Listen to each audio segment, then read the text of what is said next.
మీకోటి తెలుసా? ఒక ముత్యము నొప్పితో పుట్టిందని తెలుసా? ఆయిస్టర్ అంటారు ఇంగ్లీష్లో, తెలుగులో గుల్లలు అంటారు. ఒక ఇసుకరేణు కానీ, ఒక పురుగు కానీ, ఒక పారాసైట్ కానీ ఈ ఆయిస్టర్ ఈ గుల్లలోకి ప్రవేశించినప్పుడు ఆ ఆయిస్టర్ ఫస్ట్ రియాక్షన్ ఏంటిదని అంటే బాధ కాదు, కన్నీరు కాదు, ఏంటి జీవితం కాదు, కానీ తను తాను కాపాడుకోవడానికి ఒక మెరిసేటి పదార్థాన్ని నేకర్ అనే ఆ ఫ్లూయిడ్ని రిలీజ్ చేస్తుందంట. ఆ ఫ్లూయిడ్ ఏం చేస్తుందంటే ఏదైతే చికాకు పెడుతుందో, ఏదైతే దాని లోపలికి ప్రవేశించిందో దాన్ని లేయర్స్గా కప్పి, ఆ కప్పినది నెలల తరబడి దాని ఆ ప్రొసీజర్ ఒక ముత్యంగా మారుస్తుంది.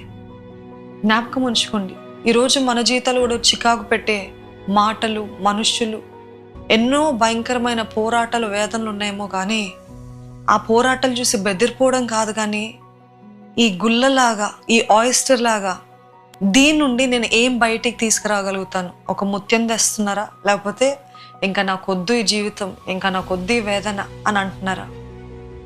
ఎంత నొప్పో అంత విలువ అంట. ఒక గుల్లలోకి, ఒక ఆయిస్టర్లోకి ఒక 7 విరుద్ధమైన పదార్థాలు వచ్చినాయి అనుకోండి, ఆ విరుద్ధమైన పదార్థాలు ముత్యంగా మారుస్తుందంట ఈ గుల్ల. అంటే ఎన్ని మారుస్తుందో అంత విలువ. ఈరోజు మన జీవితాల్లో కూడా ఎన్ని దెబ్బల్లో, ఎన్ని వేదనలో, ఎన్ని శోధనలో, ఎన్ని బాధల్లో మనకంత విలువ. How can you tell a person is valuable? By the number of enemies, by the number of attacks that he has. ఒక విలువ లేని వ్యక్తులకి దాడులు ఉండవు, ఒక విలువ లేని వ్యక్తికి బెదిరింపులు ఉండదు, ఒక విలువ లేని వ్యక్తికి హింసలు ఉండవండి.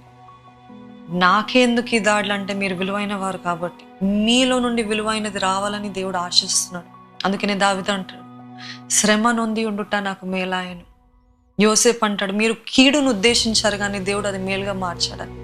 కొరింథీయులకు రాసిన 2వ పత్రిక 12వ అధ్యాయము 10వ వచనంలో ఈ రీతిగా ఉంటుంది, నేనెప్పుడు బలహీనున్నో అప్పుడే బలవంతుడను కనుక క్రీస్తు నిమిత్తము నాకు కలిగిన బలహీనతలోను, నిందల్లోను, ఇబ్బందుల్లోను, హింసలోను, ఉపద్రవంలోను నేను సంతోషించుచున్నాను. మీరు సంతోషించగలుగుతారా? మీలో నుండి విలువైన పాఠాలు రాగలుగుతాయా? మీ జీవితం బట్టి అనేక మంది ఆశీర్వదించబడతారని నమ్ముతున్నారా? మీ జీవితంలో ఎటువంటి కీడు జరిగిందో అది దేవుడు సాక్ష్యంగా మారుస్తాడని నమ్ముతున్నారా? అవన్నీ చేస్తాడండి దేవుడు. ఎప్పుడు అని అంటే నాకు వద్దు కాదు, దీని నుండి నేను ఏం నేర్చుకోగలుగుతానయ్యా, దీని నుండి నేను ఇంకా జ్ఞానంగా ఎలాగా నడుచుకోగలుగుతాను. Remember, the more you are attacked, the more you are valuable. God bless you.